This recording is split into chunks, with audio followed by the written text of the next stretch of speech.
A system of two blocks of masses 2 kg and 8 kg is placed on a smooth stabilization in the figure. The coefficient of static friction between the two blocks is 0.5. The maximum horizontal force that can be applied to the block of the mass capital M so that the block moves together will be. सुनिए आप, ये JEE main 2022 का question है, ध्यान से समझना इस question को। यहाँ पर एक तो ये वाला ब्लॉक है 2 kg का, ठीक है, और ये वाला ब्लॉक रखा हुआ है यहाँ पर 8 kg का, right. The coefficient of static friction जो दे रखा है यहाँ पर वो कितना दे रखा है बताइए, 0.5, म्यू की वैल्यू 0.5 है। ये कह रहा है कि ज्यादा से ज्यादा कितना फोर्स लगाया जा सकता है कि ये दोनों इकट्ठे मूव करें, ज्यादा से ज्यादा कितना फोर्स लगाया जा सकता है कि इकट्ठे मूव करें। आप मुझे एक बात बताओ, ये इकट्ठे मूव कब करेंगे, क्यों कर रहे हैं, इकट्ठे मूव कर क्यों रहे हैं? क्योंकि ये इसके ऊपर फ्रिक्शन लगाएगा आगे की तरफ।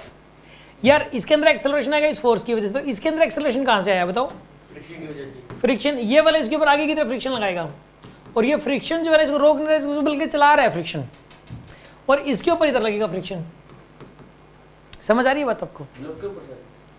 इस वाले ब्लॉक पे ऊपर लगेगा, इस वाले ब्लॉक पे नीचे लगेगा। पहले तो ये बताओ, ये बात समझ आएगी नहीं आई?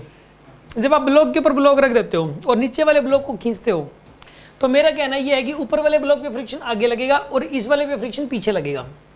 पहले तो ये बताओ, ये बात दिमाग में गई कि नहीं गई? स्मूथ तो नीचे वाला स्मूथ है ना, यहाँ पे स्मूथ होएगा ना, यहाँ लिख रखा है क्या स्मूथ इसने?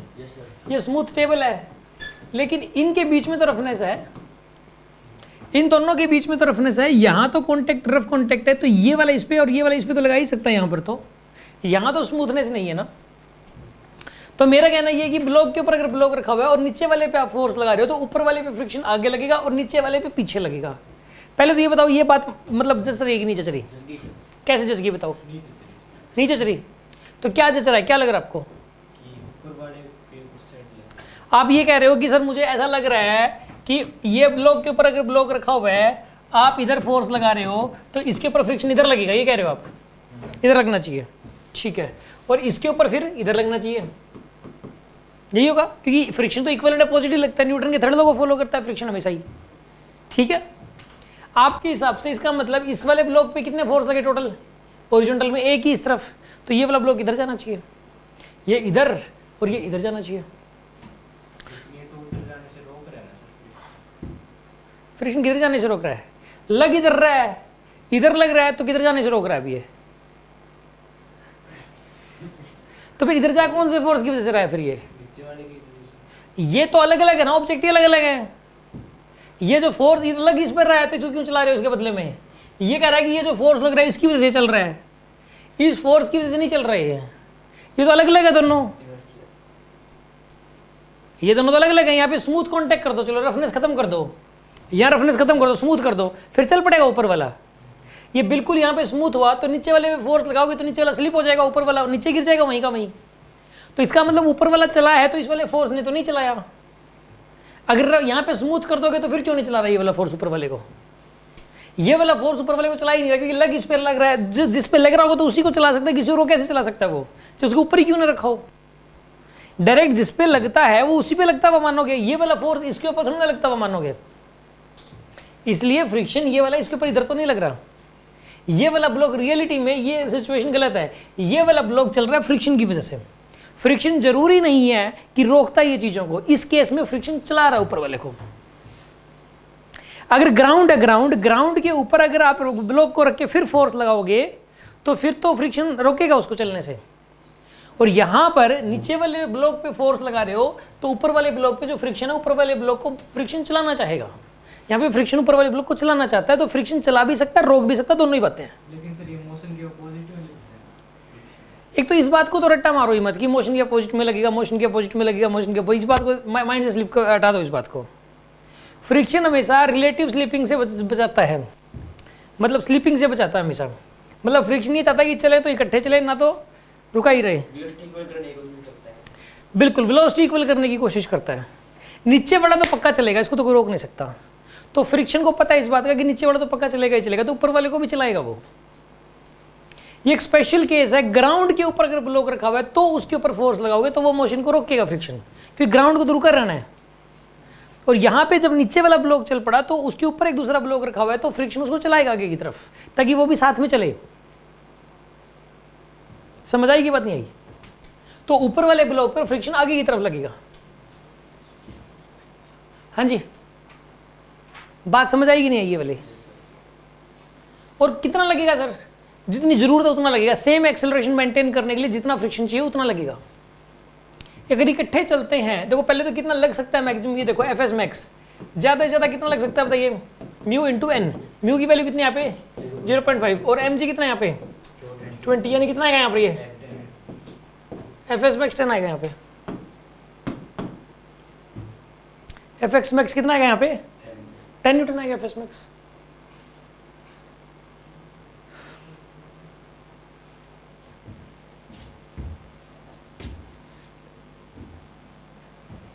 यहां पर एफ एस मैक्स जो आएगा वो 10 न्यूटन के बराबर आएगा एफ एस मैक्स। ठीक है, फ्रिक्शन ज्यादा 10 लग सकता है। अब एक बात बताओ, आपने इसके ऊपर कितना फोर्स लगाया ये बताओ आप? खैर ये कह रहा है कि ज्यादा से ज्यादा कितना लगा सकते हो यहाँ पे फोर्स। मान लो एक बार आप 10 न्यूटन लगाओगे, मान लेते आप कितना लगा रहे हो, एक बार मान लेते हैं 10 न्यूटन। कितना लगाया आपने 10, तो पता है क्या होगा? फ्रिक्शन पता है कितना लगेगा? सेम एक्सेलरेशन बनाए रखने के लिए जितने फ्रिक्शन की जरूरत है, चलो इकट्ठे चल पड़े, मान लो 10 न्यूटन से इकट्ठे चल रहे हैं, तो 10/10 एक्सेलरेशन कितना आएगा? Common acceleration 1। इसके अंदर 2 kg की ऑब्जेक्ट है, 2 kg के ऑब्जेक्ट में 1 का एक्सेलरेशन लेके आने के लिए कितने फोर्स की जरूरत है? 2 न्यूटन। तो फ्रिक्शन की वैल्यू 2 न्यूटन हो जाएगी यहाँ पे। फ्रिक्शन कितना लगेगा इसमें? 2 न्यूटन। आपने इसको 20 कर दिया, चलो ये हटाओ, कितना कर दिया 20। अब बताइए क्या होगा इसमें? अगर आपने 20 कर दिया इसको, तो कॉमन एक्सेलरेशन कितना आएगा? अगर आएगा तो 20/10 कितना आएगा 2। इसमें जो 2 का एक्सेलरेशन आएगा वो इस फ्रिक्शन की वजह से ही आएगा, तो फ्रिक्शन की वैल्यू कितनी हो जाएगी यहाँ पे 4, तो फ्रिक्शन 4 लगेगा। समझ आ रही है बात आपको? लेकिन फ्रिक्शन क्या 4 लग सकता है? अरे 10 लग सकता है, जब 4 तो लगेगा ही लगेगा। समझ आ रही बात आपको? तो यहां पर कितना, यहां पे ज्यादा से ज्यादा फ्रिक्शन कितना लग सकता है इसके ऊपर? 10। ज्यादा से ज्यादा फ्रिक्शन अगर इसमें मान लो 10 लग गया फ्रिक्शन, एफ एस मैक्स लग गया, यहां जितना बढ़ाओगे यहां फ्रिक्शन उतना बढ़ता चला जाएगा। अब यहां पे मैक्सिमम फोर्स बताना है कितना लगाओगे आप, तो फ्रिक्शन की वैल्यू कितनी कर दो यहाँ पे आप 10 कर दो। जब फ्रिक्शन 10 है तो इसका एक्सेलरेशन कितना होगा 5, इसका 5 होगा। तो अब दोनों का एक्सेलरेशन 5 हो गया, यानी कि पूरे सिस्टम का मास कितना है 10 kg। 10 kg का मास है, अगर 5 के एक्सेलरेशन से पूरा सिस्टम जा रहा है तो नेट फोर्स कितना चाहिए 50 न्यूटन। इस पे 50 लगा दो आप, ये भी मत लगाओ, 50 लगा दो इसके ऊपर। ये एफ अगर 50 लगाते हो तो ये बताइए कॉमन एक्सेलरेशन कितना आएगा 50/10 5 का, और इसके ऊपर 5 का एक्सेलरेशन कब आएगा इसके अंदर बताइए? जब 10 न्यूटन का फ्रिक्शन लगे, इस पर 10 न्यूटन का फ्रिक्शन लगेगा, और 10 न्यूटन लग भी सकता है, तो ये स्लिप भी नहीं करेंगे दोनों के दोनों। आप इसके ऊपर 50 लगाओ, दोनों इकट्ठे चलेंगे। आपने 50 से ज़्यादा लगा दिया, आपने यहाँ पे 50 ज़्यादा 60 लगा दिया, फिर ये अब अलग अलग हो जाएंगे। इसका एक्सेलरेशन कम होगा और इसका एक्सेलरेशन ज़्यादा होगा, तो ये पीछे से गिरेगा ऐसे। आ रही है बात समझ में आपको? जैसे कि मैं आपको अगर एक एग्जाम्पल के तौर पे बताऊं, तो यहाँ पे ब्रशेज थे, बताता हूँ ऊपर। श्रवण जी ब्रशेज होंगे, देना एक बार।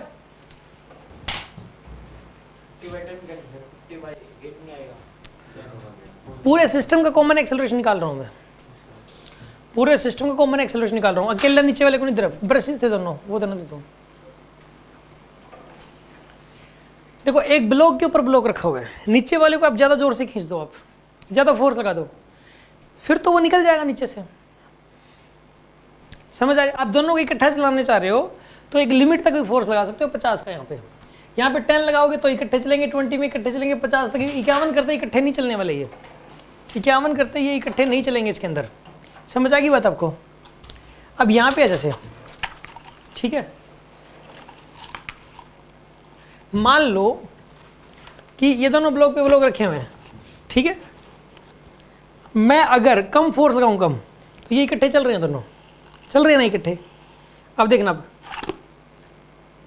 ये क्यों गिर गया? अब इसका ये पीछे रह गया, एक्चुअल में ये पीछे रह गया यार। क्यों पीछे रह गया? देखो आप क्यों पीछे रह गया ये, क्योंकि इसको कौन चला रहा था? मैं चला रहा था फोर्स लगा के, अप्लाइड फोर्स। और इसको कौन चला रहा था? फ्रिक्शन। इसके ऊपर फ्रिक्शन किधर लगा था? आगे की तरफ। ठीक है ना, और वो फ्रिक्शन इस ब्लॉक ने इस पे लगाया था फ्रिक्शन, आगे बात समझ में आपको, और उस फ्रिक्शन ने इसको चलाया था, और यहाँ पर मैं जितना फोर्स लगाऊंगा फ्रिक्शन उतनी ज़्यादा लगेगी ताकि सेम एक्सेलरेशन रहे। लेकिन फ्रिक्शन अगर एक लिमिट से ज़्यादा नहीं, मैंने कुछ ज़्यादा ही फोर्स लगा दिया, अब इनको इकट्ठे चलने के लिए कुछ ज़्यादा ही फ्रिक्शन की अगर ज़रूरत है, ठीक है ना, कुछ ज़्यादा ही फ्रिक्शन की अगर जरूरत है, उतना फ्रिक्शन नहीं लग पाया तो उस केस के अंदर बताइए आप, उतना फ्रिक्शन तो फिर ये स्लिप करेगा ही करेगा उस केस के अंदर। आगे बात समझ में आपको, कोई डाउट हो तो बताओ इस बात में। यहां पर इसका जो आंसर है इस वाले क्वेश्चन का, इस वाले क्वेश्चन का आंसर क्या आएगा बताइए इसमें। यहाँ पे ज़्यादा से ज़्यादा आप कितना फोर्स लगा सकते हो, 50 न्यूटन। 50 के नियरेस्ट कौन सा है, 49, क्योंकि जी की वैल्यू 9.8 यूज कर रही है। आगे बात समझ में आपको। मैं अगर इस टाइप का क्वेश्चन और लूँ, मतलब सपोज मैं आपको जो थोड़ा प्रैक्टिस के लिए, मान लो मैं यहाँ पर ये कह दूँ एक ब्लॉक है और ब्लॉक पे ब्लॉक रखा हुआ है, ये यहाँ पे 2 kg है, ठीक है, ये 10 kg है, या इसको 4 kg ले लेता हूँ मैं, ठीक है, ये 2 kg है और ये वाला कितना बताइए 4 kg है। यहाँ पे आपने फोर्स लगा दिया 12 न्यूटन, ठीक है, 12 न्यूटन।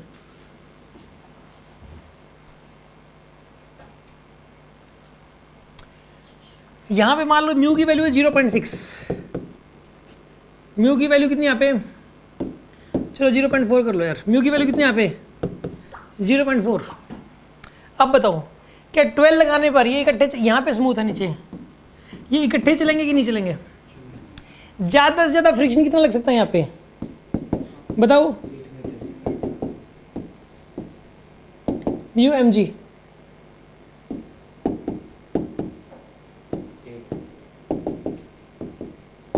8 न्यूटन।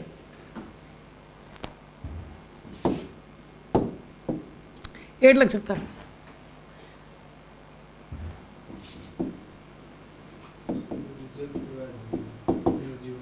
कॉमन एक्सेलरेशन कितना आएगा इसके अंदर ये बताइए आप, कॉमन एक्सेलरेशन,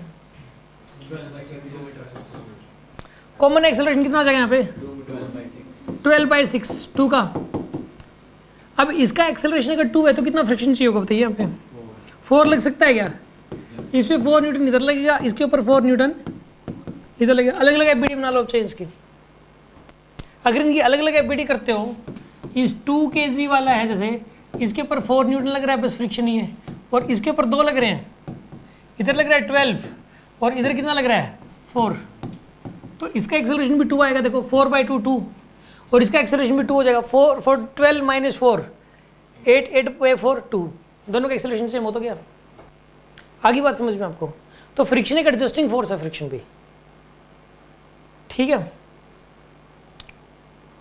मान लो कि आप यहाँ पे 18 न्यूटन कर देते हो उसी को, इसको चेंज कर दो आप, आपने कितना कर दिया इसको 18 न्यूटन, बताइए क्या होगा अब, चलेगा कि नहीं चलेगा? 18 अगर करते हो तो कॉमन एक्सेलरेशन अगर आता है तो कितना आएगा कॉमन एक्सेलरेशन बताइए, 18/6 कितना आएगा? अब इसका एक्सेलरेशन 3 कब आ सकता है बताइए, जब इस पर फ्रिक्शन कितना लगे, फ्रिक्शन तो चलाएगा, और 6 न्यूटन का लग सकता है, यस लग सकता है, क्योंकि ज़्यादा ज़्यादा 8 लग सकता है, तो फ्रिक्शन 6 लगेगा और दोनों कॉमन एक्सेलरेशन चलेंगे 3 के एक्सेलरेशन से। बात समझ आएगी नहीं आएगी आपको? कर लेंगे आप इस टाइप के क्वेश्चंस। दोनों के लिए एफ एस मैक्स सेम है, कॉमन है, ये कॉन्टेक्ट तो एक ही है, एफ एस मैक्स तो वही रहेगा। यहाँ का एफ एस मैक्स निकालना होता है, यहाँ पे रफनेस होती है, तो एफ एस मैक्स अलग होता है इस ब्लॉक का, एक और फ्रिक्शन जो यहाँ से लगता है उस फ्रिक्शन का एफ एस मैक्स अलग आता। अब तो कॉन्टेक्ट तो इन दोनों का यहीं पर ही है, इसका एम जी यूज़ नहीं करोगे आप, क्योंकि इसका लोड इसके ऊपर पड़ रहा है ना। यहाँ पे जो फ्रिक्शन है वो इसके लोड की वजह से है, बस यहाँ का नॉर्मल रिएक्शन देखना है। बस यहाँ के नॉर्मल रिएक्शन की वैल्यू क्या होगी, वो 4 kg पे डिपेंड नहीं करेगी, वो सिर्फ 2 kg पे डिपेंड करेगी। नीचे वाला मास से बदल दो आप, 14 kg कर दो, नॉर्मल रिएक्शन तो उतना ही रहना है यहाँ पे, क्योंकि यहाँ पे फ्रिक्शन तो इस वाले कॉन्टैक्ट की पे लग रहा है ना। आगे बात समझ में आपको?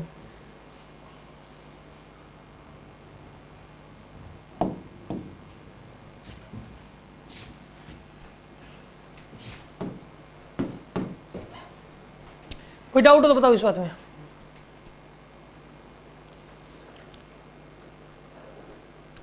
एक बात बताओ, इस केस में मैं आपसे पूछूंगी कितना ज़्यादा फ्रिक्शन लग सकता है, यहाँ पे कितना ज़्यादा मैं फोर्स लगाऊं, यहाँ पे ज़्यादा से ज़्यादा मैं कितना फोर्स लगाऊं, बताओ 24.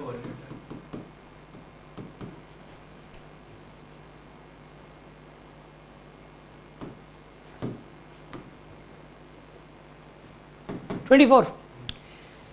यहाँ फ्रिक्शन मैक्सिमम लगा दो आप, फ्रिक्शन कितना लगा दो यहाँ पे 8, और इस पे 8 लग रहा, यहाँ इतना फोर्स लगाओ कि फ्रिक्शन मैक्सिमम लगे और इकट्ठे चले, तो इस पे कितना फोर्स लग गया टोटल, ये कितना एक्सेलरेशन आ गया इसके अंदर 8/2 4 का, यानी पूरे सिस्टम के अंदर 4 का एक्सेलरेशन है। पूरे सिस्टम का मास कितना है 6 kg, 6 × 4 कितना हो जाएगा 24। आप एफ एस मैक्स 24 न्यूटन लगा सकते हो इसमें। अब समझ आया कि नहीं है आपको, कोई डाउट है किसी के मन में?